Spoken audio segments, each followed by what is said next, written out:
akira ishimwe ryacu mana. Iyi ni insanganyamatsiko y'amavuno usabwa kwitabira ndetse ukararika abandi. Ishami ry'abasengera mu kinyarwanda rya Gosheni muri Tabernacle SDA Church ho mu mujyi wa Indianapolis muri leta ya Indiana muri leta zunze ubumwe za Amerika rirakurarikira kwitabira amateraniro y'ivugabutumwa. Aya materaniro ayobowe na Pastor Gahundeshyaka uzaturuka muri Oakwood University. Nuguhera kuwa nyuma w'isabato Friday tariki ya 26 ukwezi kwa 11 kugera ku isabato tariki ya 4 ukwezi kwa 12 2021 ku masaha kurikira.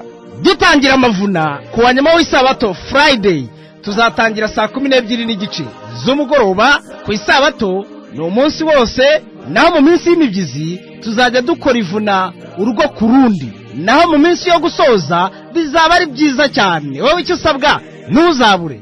Muri aya materaniro turi kumwe n'amakorali azajya dufasha guhimbaza Imana maze turusheho gufashwa.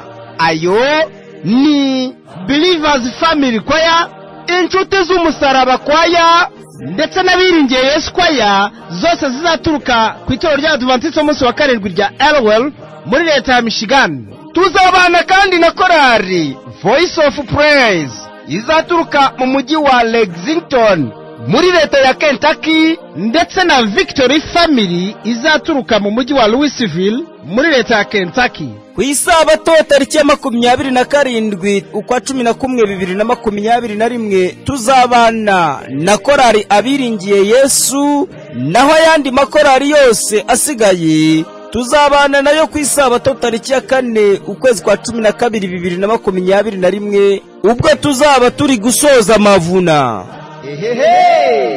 Ibi byiza ntibyacika pe. Aya materaniro ari kubera he?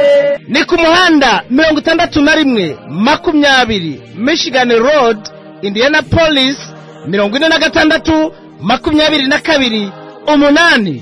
Ubu butumire ntubwihererane, busangize buri wese.